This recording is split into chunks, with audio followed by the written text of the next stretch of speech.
Alipur CBI আদালতে পার্থ চট্টোপাধ্যায়ের বিচার প্রক্রিয়ায় বিস্ফোরক এসএসসির প্রাক্তন চেয়ারম্যান চিত্তরঞ্জন মণ্ডল, যেখানে তিনি অভিযোগ করছেন অবৈধভাবে নিয়োগ করার জন্য চাপ দেওয়া হয়েছিল।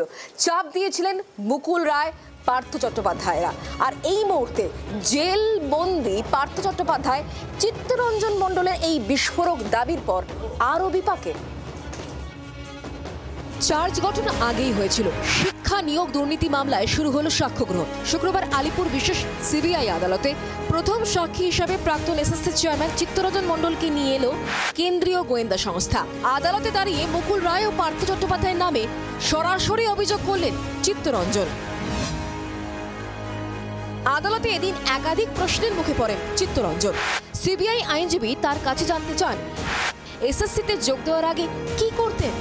জবাবে চিত্তরঞ্জন বলেন, তৃণমূল শিক্ষা সেলের সভাপতি ছিলাম। এসএসসি চেয়ারম্যান হিসেবে মেয়াদ পূর্ণ করার আগেই দায়িত্ব থেকে সরে দাঁড়ান চিত্তরঞ্জন। তা নিয়েও এদিন আদালতে প্রশ্নের মুখে পড়েন তিনি। জবাবে চিত্তরঞ্জন বলেন, মুকুল রায় পরোক্ষে পার্থ চট্টোপাধ্যায় চাপ দিয়েছিলেন। বেআইনি নিয়োগের জন্য চাপ দেওয়া হয়েছিল, আমার কিছু করার ছিল না। পার্থ চট্টোপাধ্যায়ের আইনজীবী বিপ্লব গোস্বামী এদিন চিত্তরঞ্জনকে তার বর্তমান রাজনৈতিক পরিচয় নিয়ে প্রশ্ন করেন।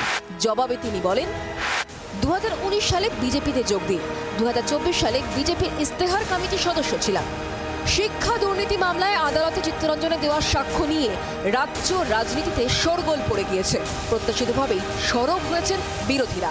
মুকুল রায় এই মুহূর্তে অসুস্থ বা ক্রুদ্ধ, পার্থ চট্টোপাধ্যায় জেলে, কিন্তু গোটা দল যদি আজকে মুকুল রায় এবং পার্থ চট্টোপাধ্যায়ের থেকে নিজেকে বিচ্ছিন্ন করে নেয় বা সে ধরনের বিবৃতি দেয়, কিংবা এই বিবৃতি থেকে মানুষ যদি এ ধরনের কোনো সিদ্ধান্তে উপনীত হয়, আমার মনে হয় সেটা ঠিক হবে না এবং সেটা সম্ভবও নয়। এটা তো বুঝতে কোনো অসুবিধা হয় না যে মুকুল রায় এবং পার্থ চট্টোপাধ্যায় তারাই ছিল তৃণমূলের ডেপুটি নিয়ন্ত্রক।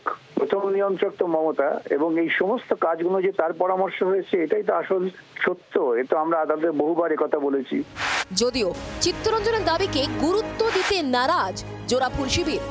চিত্তরঞ্জনবাবু যে কথাগুলো বলছেন কোনোটাই নতুন কথা নয়। তদন্ত চলছে, তদন্তের ফাইনাল আউটকাম এখনো আসেনি। তার আগেই স্পেকুলেশন করে কাজের কাজ কিছু হচ্ছে না। আসলে যদি মানি ট্রেল হয়ে থাকে, মানি ট্রেল প্রমাণিত হোক, আদালতে যদি মানি ট্রেল প্রমাণিত হয় নিশ্চিতভাবে যা অ্যাকশন নেওয়া হবে, তাতে অসুবিধার তো কোনো কিছু নেই। সাক্ষ্য গ্রহণের শুরুতেই শোরগোল। নিয়োগ দুর্নীতি মামলা নিয়ে আগামী দিনে শাসক বিরোধী তরজার পারদ চড়বে বলেই মনে করছেন রাজ্য রাজনীতির কারবারিরা। ব্যুরো রিপোর্ট, জি 24 ঘন্টা। বাংলার আওয়াজ, বাঙালির আবেগ, জি 24 ঘন্টা।